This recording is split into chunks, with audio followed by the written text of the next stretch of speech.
Hi friends, welcome back to my channel. Ngasi aina chajagdorisi yen thongbani yen leg piece natni aduga piece cha chauna tobani aduga si sunju ni sunju si yongchak ne hawai ke toraga yongchak marusu yauri ko aduga sina sancha ni sancha chi su piece adum chauna tore sina podina su yaure nungsi dak su yaure hingkhon dagi adum hek charaga chabani salad kharamaga extra gravy su yaujare ko ꯍꯧꯖꯔꯒꯦ ꯃꯌꯥꯝ ꯍꯧꯗ꯭ꯔꯤꯉꯩ ꯃꯃꯥꯡꯗ ꯏꯆꯤꯜ ꯏꯅꯥꯎ ꯃꯌꯥꯝꯁꯤꯡꯗ request ꯇꯧꯖꯔꯤ ꯃꯗꯨꯗꯤ ꯑꯩꯒꯤ ꯚꯤꯗꯤꯑꯣꯁꯤ ꯂꯣꯏꯐꯥꯎ ꯌꯦꯡꯕꯤꯔꯒ like ꯀꯃꯦꯟ ꯁꯤꯌꯔ ꯇꯧꯕꯤꯔꯝꯃꯨ ꯍꯧꯖꯔꯒꯦ ꯃꯌꯥꯝ ꯍꯧꯕꯁꯤ ꯉꯁꯤꯁꯤ ꯌꯦꯟꯐꯩꯗꯒꯤ ꯑꯣꯏꯅ ꯍꯧꯖꯔꯒꯦꯀꯣ ꯏꯆꯤꯜ ꯏꯅꯥꯎ ꯃꯌꯥꯝꯁꯤꯡ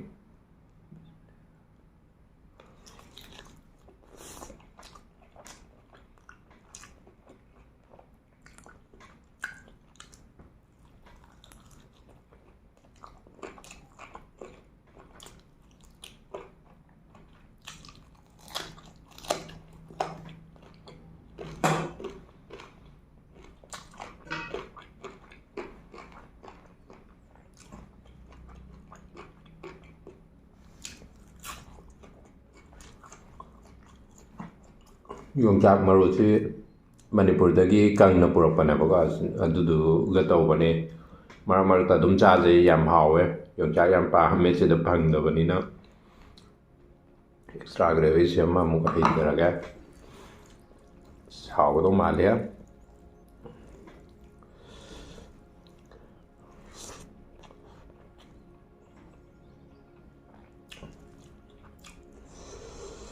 ꯑꯃꯦꯠꯄꯁꯤꯒ ꯑꯃꯨꯛ ꯀꯣꯠꯊꯒꯦ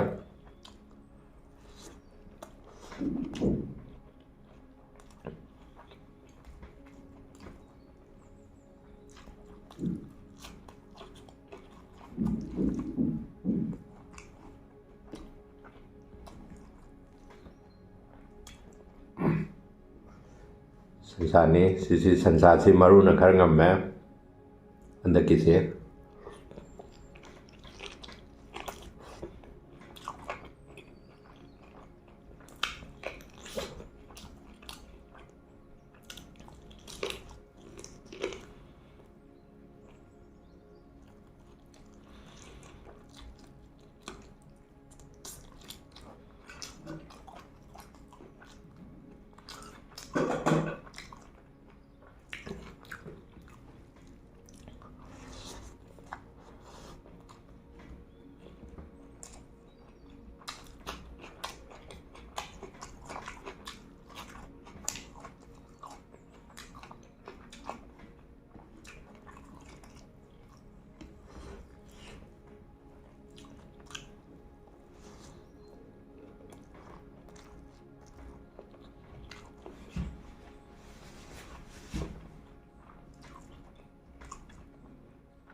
ꯃꯌꯥꯝ ꯐꯖꯅ ꯍꯟꯗꯛ ꯁꯞꯄꯣꯔꯠ ꯇꯧꯕꯤꯔꯛꯄꯩ ꯃꯌꯥꯝꯕꯨ ꯊꯥꯒꯠꯆꯔꯤ ꯏꯆꯤꯜ ꯏꯅꯥꯎ ꯃꯌꯥꯝꯁꯤꯡ ꯃꯇꯨꯡꯁꯨ ꯑꯗꯨꯝ ꯁꯞꯄꯣꯔꯠ ꯇꯧꯕꯤꯌꯨ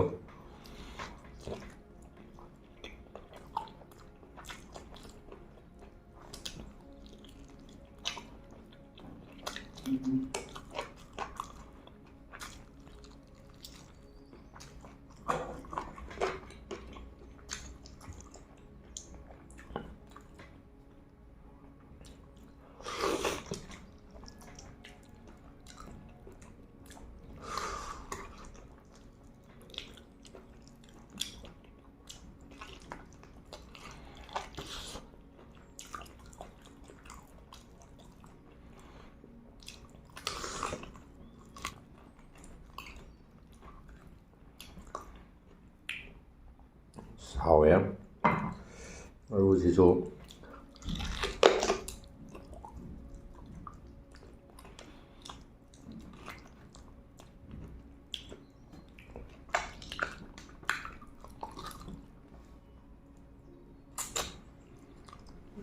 하오래. 진짜 빨리 하오래.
하오래. 하오래 찔리나 맘싱. 전자 술로 실라게.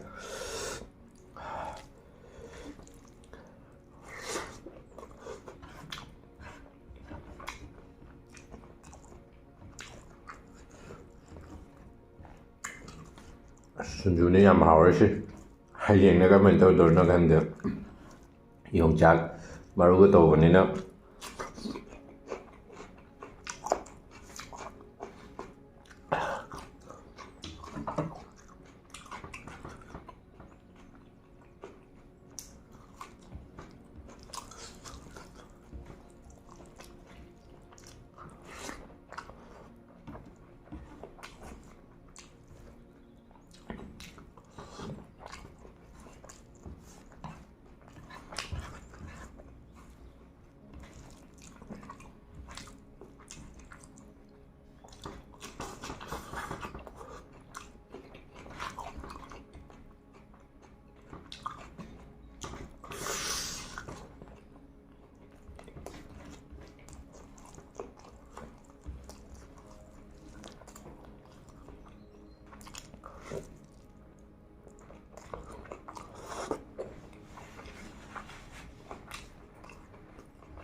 모로코는 잘 찐 것은 아니야.